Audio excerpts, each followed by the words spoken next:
Well, there's something odd going on with this camera, so I don't know if I'll be able to pull this off.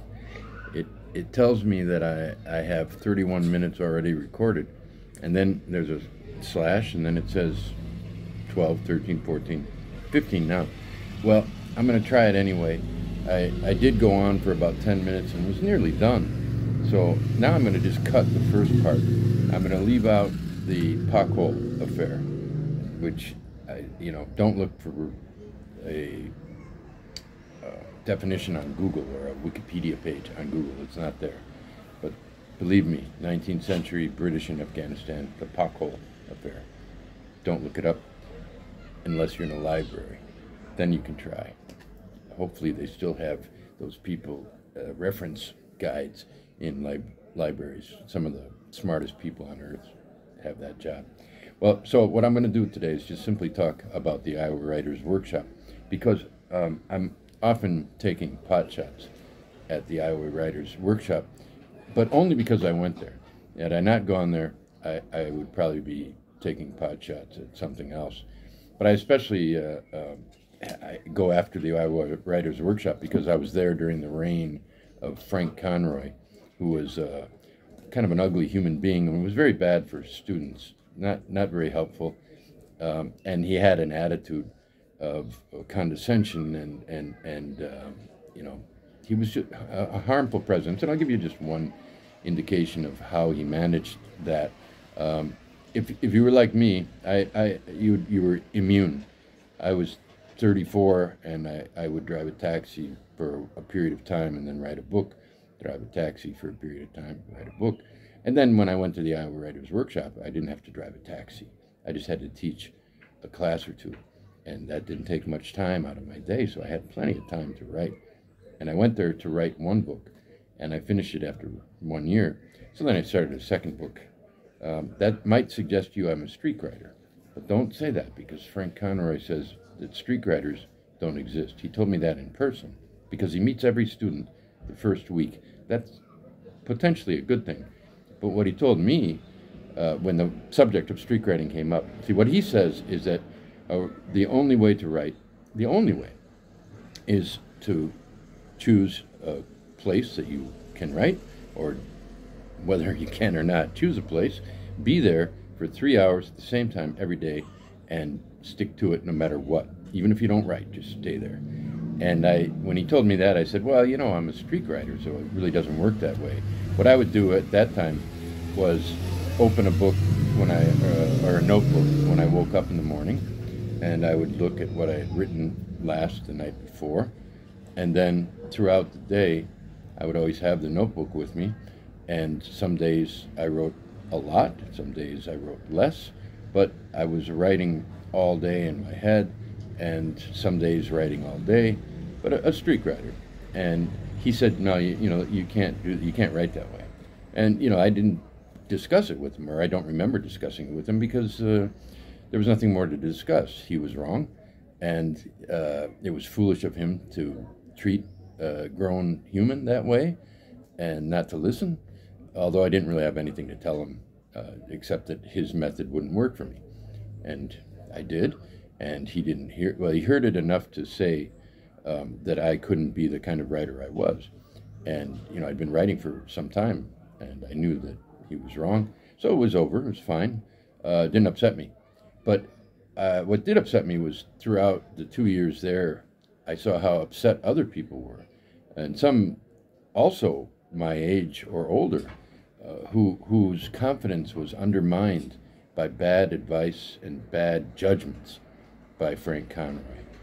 Well, I had him in my last semester there, and by the time that happened, Seshu Foster had arrived, and he and I knew, as everyone there did, that you should never sign up to go before the judgment of Frank Conroy on the first class of a semester, because he would take that first class and just rip to shreds whatever was before him.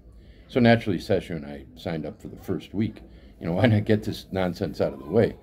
But Frank went off on the first of this trilogy, the Driftless Zone. He went off so fervently, let's say, that Sesher didn't get much time. He mostly was going after this book.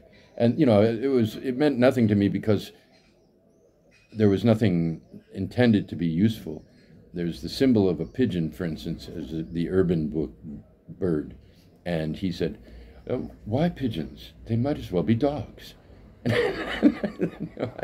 And, one of those things that you think you should have said and you didn't. I wanted, the rule is you can't speak while this is going on. Frank speaks and then another student might speak at some point, and then all the students can speak and Frank will direct that chorus of derision and so on. And so probably I didn't say it, but what I always think I should have said immediately was, but Frank, dogs can't fly. And so anyway, it was for me, it was fun. Maybe that's perverse, but so be it. So Frank and I didn't see eye to eye, and I let him know it in a variety of ways. And he's the head of the workshop, for God's sake. I must also make a brief aside here. There were two other permanent professors there. One was James Allen McPherson, who was a genuinely generous and brilliant teacher. He's the only one who taught. Marilyn Robinson was there as well, and she was brilliant, and it was, I would say it was even intellectually beautiful to listen to her talk. But not the case with James Allen McPherson. He was actually paying attention and trying to help writers. He actually did. He did the only thing that really helped me there. He looked at my book, The Appearance of Death to a Hindu Woman. He looked at the first, at the opening of the book, and he suggested something that was a really good idea. There was nothing terribly wrong with what was there, but what he saw was a way to improve it, and he gave me an idea that made the book much better. And this is what writers ought to do if they can. And I think in most cases they can't. They can say whatever bullshit they want, but generally it's not very helpful. But if they're at least sincere and not above the students, if they're not condescending, they might at least not do any harm. Frank did harm. And so when I got out of there, they have control of something called the Michener-Copernicus Award for novels. And the story is, I think they can give 7 to 10 a year, and the only people who are eligible are people who have graduated from the Iowa Writers Workshop. So if you get one, you can't be overly proud. And what happens is they also, another aspect of this is that they always give one to a work that's going to be published or has been published. And the exception to that rule was the Driftless Zone. That I applied for the Michener money. It was $12,000. I applied for that, and I didn't get it for the Driftless Zone. And this was something astonishing. I know one person who got it the next year, never graduated from the program, but she had a book coming out, and they called her and said, hey, you haven't applied for this, and of course she knew she couldn't, but they asked her to apply so that she could get on her book that she was given the Michener Award, because you have to keep an eye on the success of your former students. So the next year, I finished the second volume in this trilogy called Billy Verite, and I got the Michener Award because, thinking the way that Frank was required to think as an administrator, which was more his forte. If Harsh becomes big, what if Harsh becomes well known and we've not given him the Michener Award? Maybe when my third book came out, maybe I'd get a big contract and I wouldn't even care about the Michener Award. Let somebody else get it. Actually, 7 people get it, so why should I make that 6? Maybe that's how it'll go.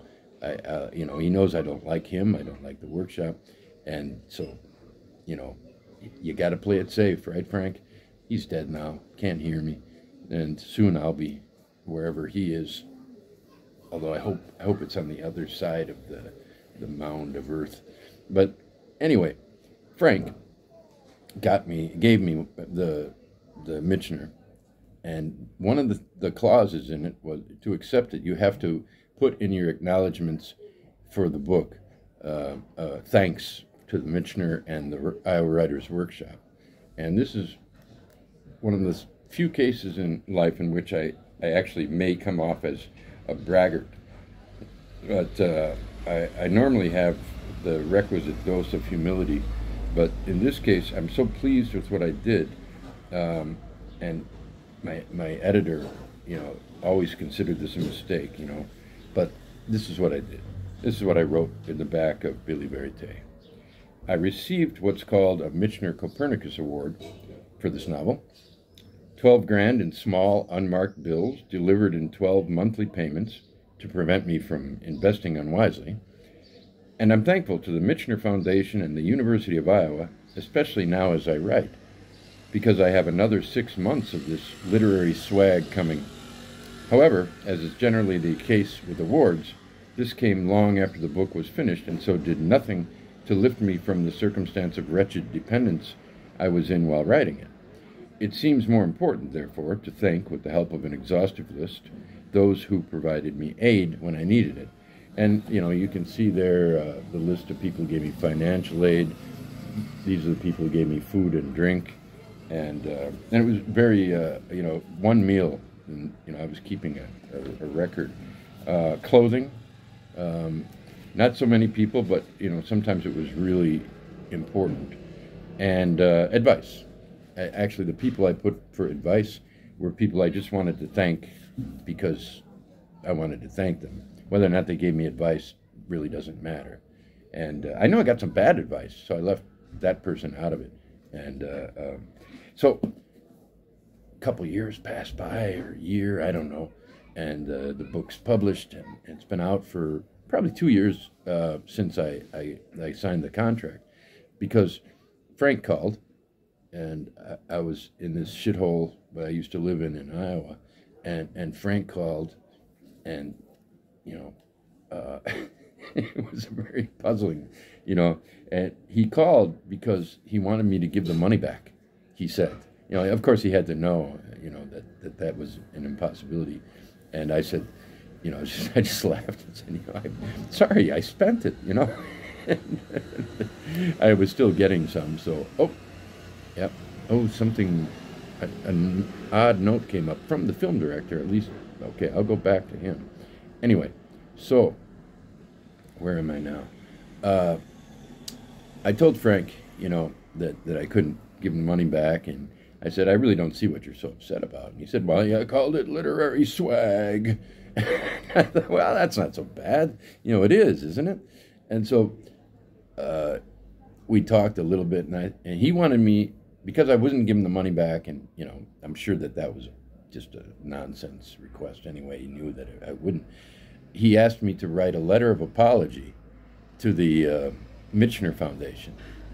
And I thought about that for a while, and I thought, well, I'll write my genuine letter, that explains why I can't apologize, why I wouldn't apologize, why it's absurd to ask me to apologize, which basically amounted to, what do you think writers are? I mean, you give a writer a little leeway, and the writer will, if the writer has the right sense of his place or her place on the planet, will just, do whatever the fuck the writer wants. You can't control the writer and what they write, and you can try. But, most writers, even in the worst circumstances, writers write. And, maybe their books don't get published till after they're dead. Maybe they wind up dead because of what they wrote. And this is the story of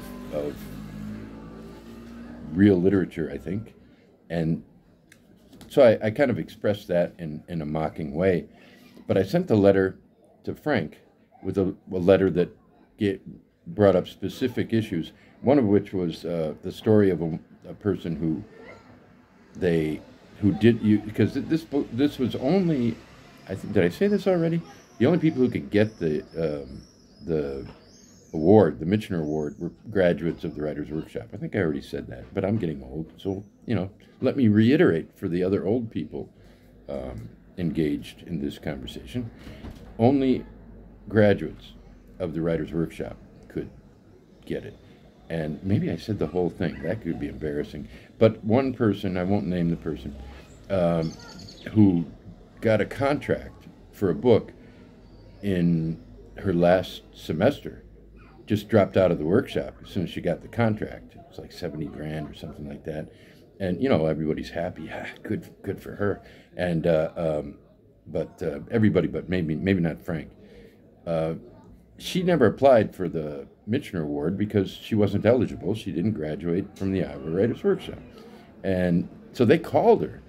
And, in case her book became big, they called her and asked her if she would apply. And she said, sure.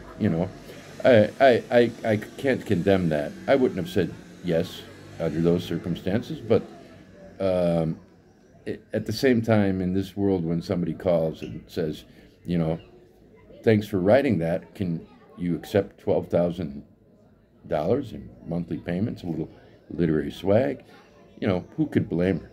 Anyway, I never felt bad about that, but I did mention it to Frank, and I wrote a letter including that anecdote and others, and I said, here enclosed you'll find my letter to the Michener Foundation. If you believe it's if it's good enough, please forward it. If you don't want to forward it, throw it away. I don't give a shit. And that is my story of the Iowa Writers' Workshop, and one of the reasons that it deserves my everlasting mockery and affection. Not Frank, but I do have affection for the person who read my submission and accepted me. Later on there was talk about various problems with my persona and how the department I taught in, the rhetoric department, there was some issues there for another time. But one quote that came back to me, the rhetoric department went up against the Iowa Writers' Workshop, and because too many people in the rhetoric department got money, and and some of them, like me, they didn't. Well, things went poorly in their eyes. I had a blast, and I never had a complaint from a student or anything. But it did come back to me that the one story that was going around is that they're sick and tired of having situations like a guy coming right out of a taxi cab into a classroom, and they had a point. The Iowa Writers' Workshop is like it's as corrupt and ugly as a football program, for instance. So there's my story. This is not to promote this book, although it's written in the latter half of the 90s, well, starting in 94, I guess, but it's done better than I thought it would amongst critics of this generation. W.D. Clark of Canada has been a big supporter, which I really appreciate. So there you have it. Go to the Iowa Writers' Workshop, but only if they give you enough money.